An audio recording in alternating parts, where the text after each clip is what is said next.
쪽으로 가게 하는 그런 요인이 되지 않는가 이렇게 보죠. 예, 이제 내일이면 투표가 시작이 될 텐데 우리나라의 경우에는 하룻밤 정도 지나면 개표 결과 나오지 않습니까? 그렇죠. 미국의 경우에는 굉장히 오랫동안 기다려야 되죠? 네, 우리나라 같은 경우에는 1인 1표고 그 표의 이제 결과에 따라서 승부가 결정이 되는 거잖아요. 아무리 늦어도 뭐 새벽 2, 3시, 서너 시 되면은 거기에 대해서 결과가 나오고 뭐 승리한 사람보다는 이제 오히려 진 사람이 자기의 패배를 인정하고 그렇게 아주 깨끗하게 선거가 마무리되지 않습니까? 그런데 지금 미국 같은 경우에는 안 그래요. 이게 주별로 다 다르기도 하고요. 이번 선거는 대통령 선거만 있는 게 아니잖아요. 상원의 3분의 1을 바꾸고요. 100명 중에서. 그리고 이제 하원은 2년 임기니까 모두 다 바뀌게 되고요. 예. 그리고 각 주마다 이번 선거 때 아예 그냥 이렇게 주민들의 주에 있는 그 주민들의 어떤 결정을 받아내서 이것을 뭐 반영을 해야 정책에 반영해야 될 필요성이 있는 것들을 전부 다 여기다 넣어요. 그러다 보면 이제 아리조나 주 같은 경우가 저는 좀 문제가 되는데 낙태, 세금, 불법 이민 등 이번에 물어보는 게 대통령 선거, 상하원 선거 포함해서 13개 항목이에요. 그러면 이게 투표용지를 제가 보니까요. 투표용지가 가로 22cm, 세로 43cm. 예. 그 2장짜리예요. 그것도. 우리나라 긴 것도 아니네요. 이게 상상을 초월하는 거죠. 그러니 이게 지금 하루 이틀 만에 나오겠어요. 그러니까 이게 아무리 빨라도 13일 걸린다는 거거든요. 그러니까 과거를 보면 2020년도 같은 경우에는 나흘 정도 만에 예를 들어서 이제 바이든 대통령이 이제 승리했다라고 얘기를 하고 그걸 이제 결정을 이제 그 뒤에 뭐 이런 이제 투표는 이루어졌지만 계속해서 확인은 되는 그 과정은 거쳤지만 270명을 넘기만 하면은 이제 승리를 선언할 수 있는 거니까 그 주에 따라서 이제 달라지는 거잖아요. 그래서 최소한 4명, 최소한 나흘 그리고 길면은 13일까지 갈 수도 있다. 그리고 최악의 경우는 동률이 나올 수도 있기 때문에 이렇게 동률이 나오면은 결국은 내년도에 의회에서 이번에 새로 선출된 미 하원에서 대통령을 다시 뽑고 미 상원에서는 부통령을 뽑는 그런 과정을 거치거든요. 그래서 최악의 경우 같은 경우에는 한 1000번 이렇게 시뮬레이션을 했는데 4번 정도가 그래도 거기에 해당된다고 나온 것 같아요. 그런 확률은 적겠지만 최악의 경우에는 거기까지 갈 수도 있다는 것을 우리는 생각하면서 미 대선을 지켜볼 필요는 있다 이렇게 봅니다. 최악의 경우에는 선거인단 동률까지도 나올 수 있다는 말씀이시죠? 그렇죠. 더 최악은 선거 불복 상황 아닙니까? 그렇죠. 이렇게 되면은 정말 치열하게 또 양측의 어떤 이야기들이 주장들이 갈등이 또 극대화될 것 같은데 어떻습니까? 네, 이제 2020년도에 그러니까 2021년이죠. 그러니까 2020년 선거 끝나서 2021년 1월 6일 날 소위 말하는 이제 미의회 난입 사건이 있었잖아요. 예. 그게 이제 트럼프 대통령이 관여했냐 안 했냐 가지고 여전히 이제 말이 많고 그러는데 이미 공화당에서는 이 선거와 관련된 것이 불법적인 요소가 있다고 해서 거의 100개 정도에 해당되는 것을 이제 법원에다가 제출을 한 게 있거든요. 그래서 아마 뭐 민주당이든 공화당이든 워낙 박빙이기 때문에 이것이 굉장히 좀 나쁜 이제 결과로 이어질 가능성도 있는 거죠.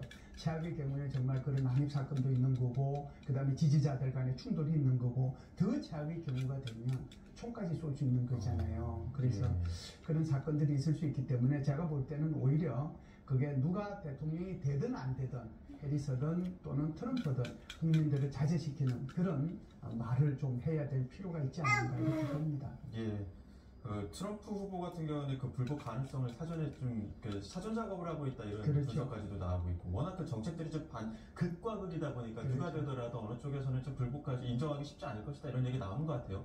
정책 부분에서 좀 극과 극인 상황들도 좀 짚어볼까요? 정책 부분에서는 완전히 극과 극이죠. 그러니까 이제 경제 부분만 따지면 이제 해리스 같은 경우는 기회 경제라고 그러잖아요. 오퍼튜니티 에코노미라고 해서 중산층에 초점을 맞추고 그들을 어떻게 지원해 줄 것이며 그리고 이제 이 그 세금을 어떻게 이제 중산층에 유리하게 이렇게 바꿔줄 것이며 여기에 초점이 가 있단 말이죠. 그런데 이 트럼프 같은 경우는 어디에 초점이 갈지면은 이게 소위 말해서 제조업의 부흥, 부활 여기에 초점이 가 있다잖아요. 그러니까 여기에서 좀 다르고 그 다음에 이제 이 트럼프 같은 경우에는 법인세를 이제 낮추는 데 초점이 가 있고 해리스 같은 경우는 부자들한테 법 이게 법인세를 거둬야 된다라고 하는데 그 법인세를 거둬가지고 오히려 가난하고 소외된 사람한테 그 혜택을 줘야 된다라고 얘기하는 거거든요. 그 다음에 이제 낙태가 이제 중요한 사회적 이슈가 되는데 예를 들어서 해리슨은 낙태의 자기결정권을 얘기하는데 반해서 여전히 이제 트럼프는 주 단회직을 결정할 수 있다라고 얘기했지만 자기가 재임하는 로드 웨이드 그 판결을 통해 가지고 자신들이 임명했던 사람들에 의해 가지고 보수 판사들에서 이게 뒤집어진 거잖아요. 미국 사람들은 다 아는 거죠. 트럼프 대통령이 여기에 대해서 좀 부정적인 생각을 갖고 있다라고 하는 거. 예. 이런 것들이 이제 있는 거고 하나만 더 말씀드리면 바로 반이민 정책입니다. 네. 그래서 이제 텍스 같은 경우는 이민 정책을 하더라도 그 이민 정책은 합법적인 이민을 받아들여야 된다. 이게 미국을 이렇게 유지해 온 거다. 대신에 이 장벽을 설치 못하고 한 것은 트럼프가 속해 있는 공화당이 그 법을 반대했기 때문에 내가 못한 것이지 그걸 안 하려고 했던 것은 아니다. 이렇게 이제 나가는 반면에 오히려 이제 트럼프 대통령이 말은 그 4년 동안 있으면서 반이민 정책을 제대로 못했기 때문에 거기에 지금 마약하는 사람, 그 다음에 죄 지은 사람, 그 다음에 살인하는 사람 이게 다 들어와서 미국을 완전히 정말 쓰레기 캔으로 만들고 있는 거 아니냐. 예. 이게 이제 극단적이죠. 이게 이제 국내 정책입니다. 그래서 통상 이제 우리는 어떤 나라의 선거에서든지 간에 유권자들이 관심 가는 것이 국내 정책이에요. 그게 좀 관심이 있습니다. 그런데 한국을 포함한 모든 나라는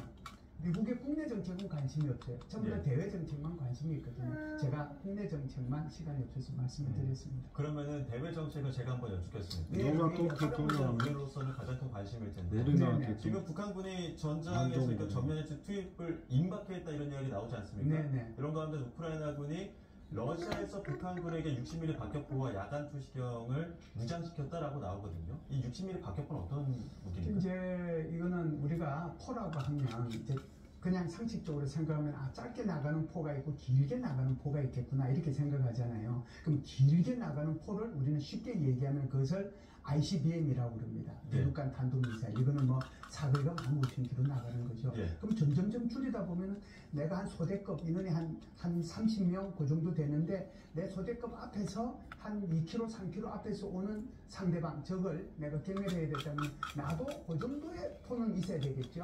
그게 이제 2, 3km 사거리 나가는 포들은 바로 60mm 박격포라고 그러고요. 그리고 이제 그보다 조금 더 나가는 것은 81mm 박격포라고 그러고 우리 한국에서는 이제 그 81mm 박격포라고 그러는데 그 81mm 박격포는 주로 보병 부대에서 가지고 있는 거예요. 그리고 이제 넘어가면은 105mm, 155mm, 152mm 이런 거는 전부 다 포병 부대에서 가지고 있는 거예요. 그래서 60mm 박격포는 주로 소대급에서 자신한테 오는 그 적을 2, 3km 앞에서 저지시킬 목적으로 사용하는 것이 바로 그 박격포다 이렇게 말씀드릴 수 있습니다. 그러면 이제 우크라이나 주장대로 북한군이 60mm 박격포를 무장을 했다면 소대급 전투, 소규모 전투에서도 투입될 수 있는 가능성이 있다 이렇게 얘기를 하는 건데 네네.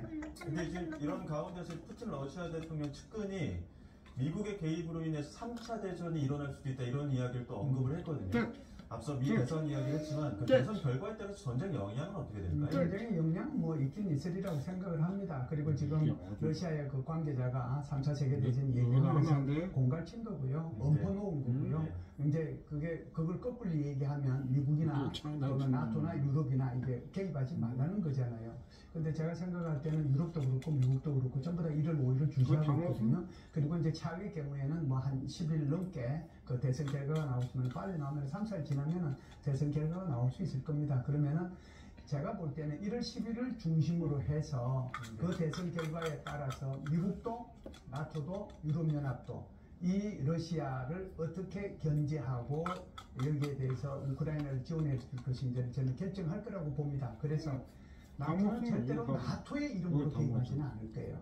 나토의 이름으로 개입하는 순간 지금 말씀하신 것처럼 제3차 세계대전이 일어날 수 있거든요. 그러나 개별 국가는 개입할 수 있습니다. 왜 그러냐면 마크롱 대통령이 올해 2월 달에 프랑스군 2,000명을 우크라이나를 지원하기 위해서 파병하겠다는 얘기를 무려 5번이나 한 적이 있어요. 근데 지금 전부 다 입당 물고 있는 것은 대선 결과를 보고 있는 거거든요. 그래서 이게 끝나면 유럽을 책임지고 있는 국가, 그러니까 프랑스, 영국, 독일, 이태리 이런 나라들은 이 파병 문제에 대해서 굉장히 관심을 갖고 여기에 대해서 지원할 가능성도 있다 이렇게 보는 거고요. 미국도 이제 파병까지는 안 간다고 하더라도 지금까지는 소위 말해서 러시아 땅에 미사일이 떨어지는 원거리 및 장거리 미사일을 못 쏘게 했잖아요. 네. 그 부분은 풀어줄 가능성이 굉장히 높다 이렇게 보죠. 알겠습니다. 네, 알겠습니다. 지금까지 김열수 한국군사훈련원 안보전략실장과 함께했습니다. 고맙습니다. 감사합니다.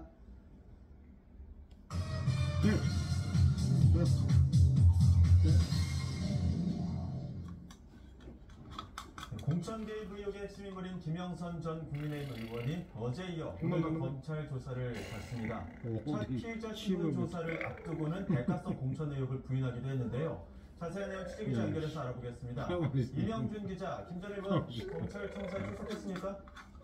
네, 김 전 의원이 조금 전 창원지법 검찰청에 출석했습니다. 오늘 조사는 김 전 의원이 피의자 신분으로 전환되고 나서 두 번째 조사입니다. 어제는 10시간 가까이 조사받았는데요. 김 전 의원은 지난 2022년 보궐선거에서 창원시의회에서 당선된 뒤 30차례에 걸쳐 명태균 씨에게 9천여만 원을 건넨 혐의를 받습니다. 검찰은 김 전 의원이 공천 대가성으로 명태에게 돈을 준 것으로 의심하고 있습니다. 그런데 지난 6월엔 참고인이었지만 이번엔 피의자 신분으로 조사받고 있습니다. 하지만 김 전 의원은 의혹을 부인했는데요. 들어보시겠습니다. 대선 때 무슨 공천